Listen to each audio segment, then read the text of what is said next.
The wind had a way of speaking across the plains, soft at first, like it didn't want to wake the earth, then low and dry, dragging grit across the bones of broken things.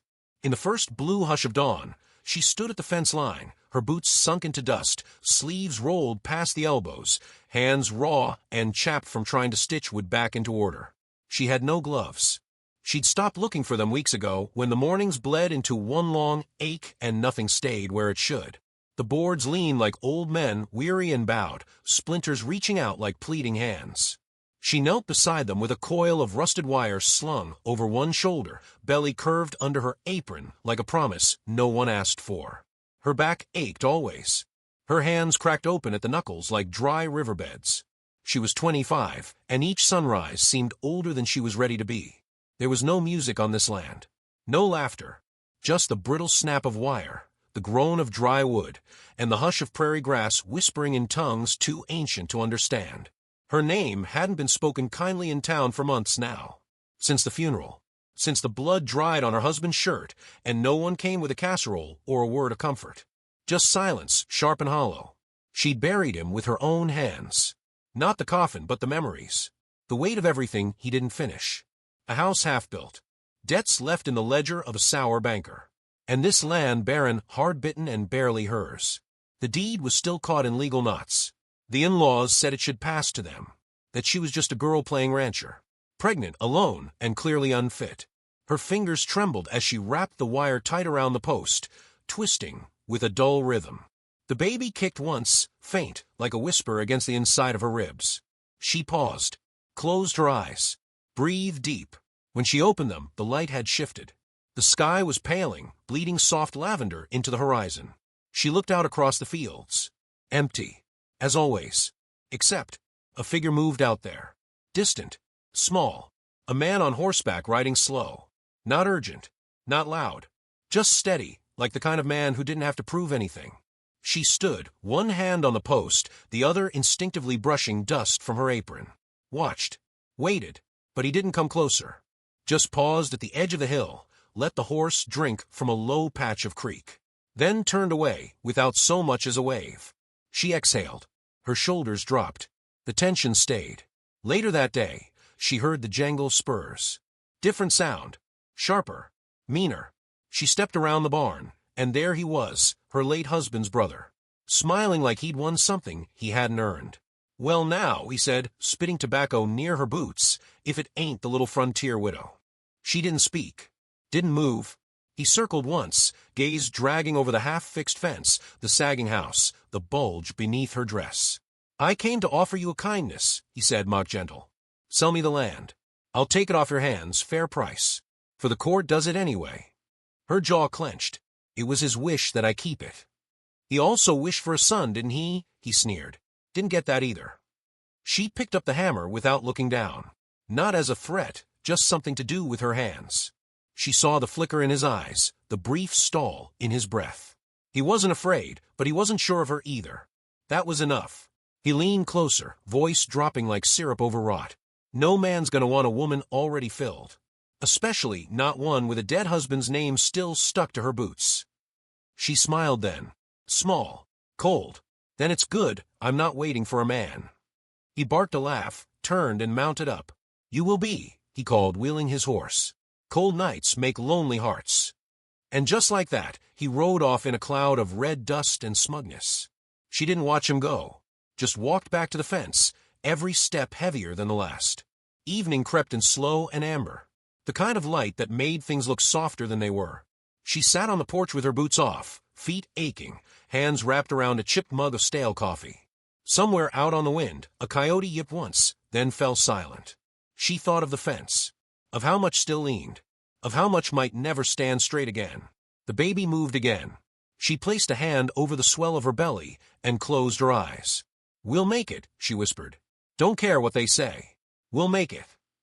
The screen door creaked in the breeze behind her. The boards shifted beneath her weight. And out past the horizon, just before the last thread of light slipped behind the hills, she saw him again. That same rider. Alone.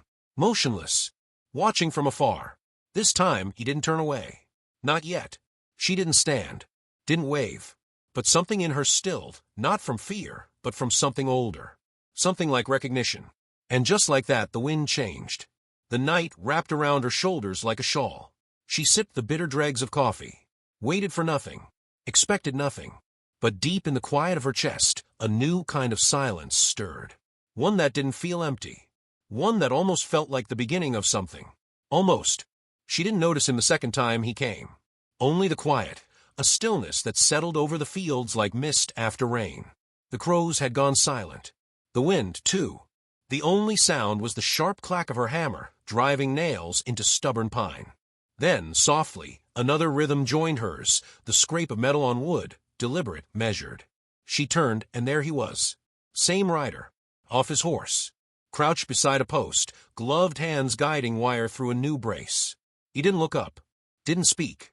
As if he'd been there all along. She stared for a beat too long, heart bucking against her ribs. Not fear. Not quite. Just the unfamiliar shape of presence, quiet, solid, unasked for. "You don't have to help," she said, her voice barely carried by the breeze. He nodded once, still not meeting her gaze. "But I can." That was all. Nothing more. No questions. No pity. Just a man fixing a fence like it was the most natural thing in the world. For the next 3 days, he returned. Never knocked. Never waited. Always kept a respectful distance. Always left before dusk. She learned the sound of his boots on dry grass. The way he tied his horse loose, gave it freedom to graze, but never far. He brought things: a spool of wire, a spare shovel, a jug of water with mint leaves floating like secrets on the surface.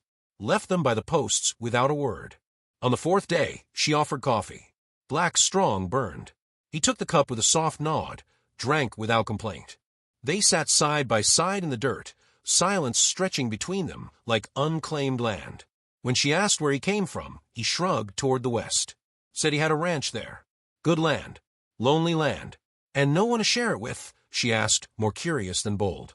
He looked at the horizon. Not yet. She felt the weight of that answer in her chest. Not heavy. Just real. Like something honest you'd forgotten how to hold. They worked together each day. Wordlessly mostly. Sometimes he hummed under his breath, old songs without names. She began to measure her hours by his presence. The fence line grew straighter. Stronger. And so did something inside her. Once she caught him watching her. Not her body, not her belly, her. The way her brows furrowed when she concentrated. The way she braced her wrist before driving a nail. She looked back, unflinching. He didn't look away. That night, she couldn't sleep. The baby shifted restlessly. She ran her hands over her belly and whispered things she hadn't dared say aloud. That maybe not all men were ghosts. That maybe silence could be safe, not just empty. That maybe, just maybe, she didn't have to be alone forever. But morning brought more than fence posts. Word had traveled to town. Rumors, sharp as nails, carried by mouths too idle to stay shut. A widow, pregnant and barefoot, letting a strange man linger on her land.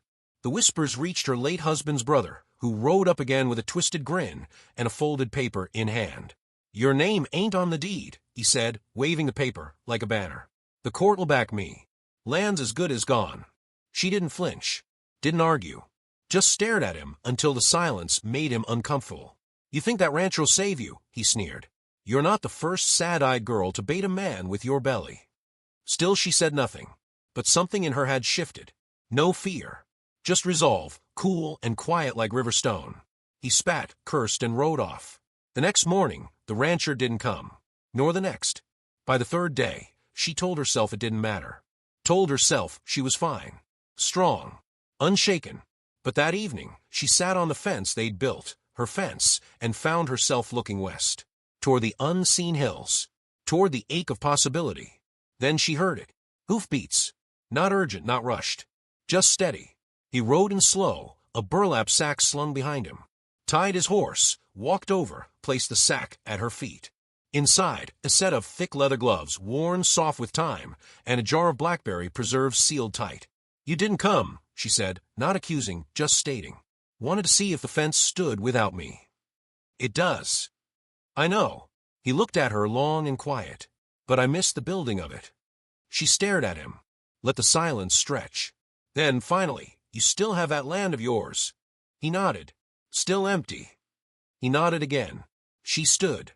walked to him, close enough to see the dust in his lashes, the way his jaw tensed when he was uncertain. Maybe we don't need to be empty. He didn't smile, just took a breath, deep and full, like he hadn't let one in days.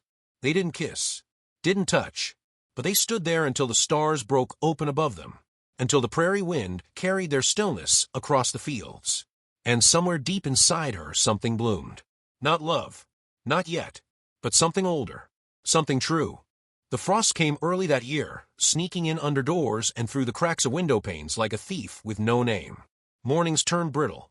The sky hung pale and uncertain. Each breath she took plumed into the cold like smoke from a dying fire. But the fence held. Every post upright. Every wire taut. A quiet monument to what 2 hands and 2 hearts could build when nothing else was promised. She rose before the sun now, lit the stove, wrapped herself in a wool shawl, and stepped outside with one hand on her belly, the other tracing the porch rail, as she moved. Her due time was near. The baby had dropped low, making each step a negotiation. But her spine was straight and her eyes clear. She had no illusions, only grit. The rancher visited daily now.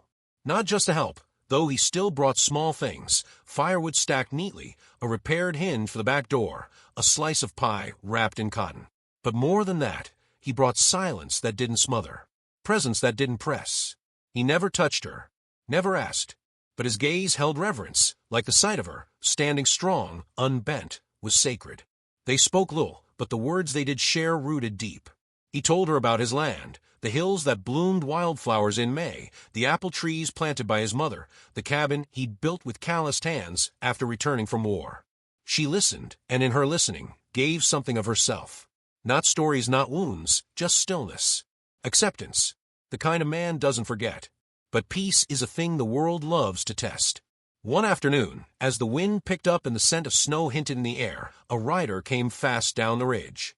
She stepped off the porch before the dust had even settled, heart already knowing. Her husband's brother dismounted before the gate, eyes bloodshot and breath heavy with whiskey. He held papers again, the same ones, but now with a red wax seal burned in like a wound. The judge signed off, he said, waving them. This land's not yours. Never was. She didn't move, didn't blink. You can pack up, he added, voice tightening, or I'll have the sheriff do it. You won't touch this house. His lip curled. You got no one to protect you. But even as he said it, his gaze flicked past her. A second set of hoofbeats. Steady. Familiar. The rancher rode in quiet, dismounted without a word, and walked until he stood between them, not blocking, just standing. Still. As though his silence alone could cast a shadow large enough to shield her. Her husband's brother stepped back, instinct tugging at the corner of his mouth. This ain't your business. The rancher's voice came low. Come. You've made it mine. She could feel the tension, thick, straining, the cold tightening around all 3 of them. Her hand went again to her belly. The baby turned inside her like it knew. The brother stepped forward, reckless now. You think you can scare me with that calm stare? You think she's yours to defend. The rancher didn't move, but the quiet shifted, grew sharper. She's not something to own, he said, voice like slow thunder. She's something you leave be. And this land, if it stands because she held it together, then it's hers, no matter what's stamped on paper. The brother raised a hand, some threat flickering at his fingertips. But before it could form, the rancher stepped forward, one slow, deliberate stride, and the other man faltered. Not because of fists, because of something deeper. A man who stands for something is always heavier than a man who wants to take. You come back again, the rancher said, and you'll find the fence's not the only thing we've built strong. The brother spat at the ground, cursed, and mounted up. He rode off without another word, the papers flapping from his saddle like surrender. The wind calmed.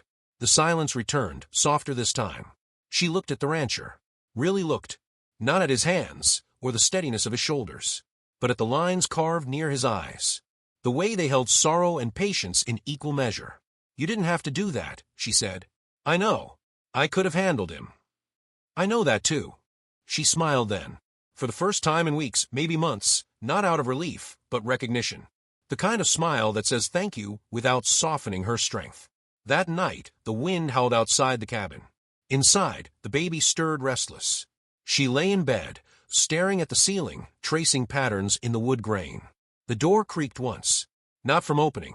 Just the house breathing. And she whispered into the dark, as if to herself, as if to the child growing inside her, we're not alone anymore. Morning broke slow and silver. The land stretched quiet beneath a sky, thick with promise. Snow had not come yet, but the air held its breath. She stepped outside with her shawl drawn tight and found him waiting by the fence. No tools today. No bundles. Just him holding a small carved box. He handed it to her without ceremony. Inside, seeds. Apple, corn, sunflowers. And one folded map, hand-drawn, of his land. Of the orchard. Of the cabin tucked near the stream. I'm not asking, he said. Only offering. She looked down at the map, then back at him. Then to the fence they'd built, strong, steady, true. She didn't answer. Not yet. But she stepped closer. Close enough that her breath mingled with his in the cold. And in that silence, something unspoken passed between them. Not a promise. Not yet. But a beginning. And the fence behind them held.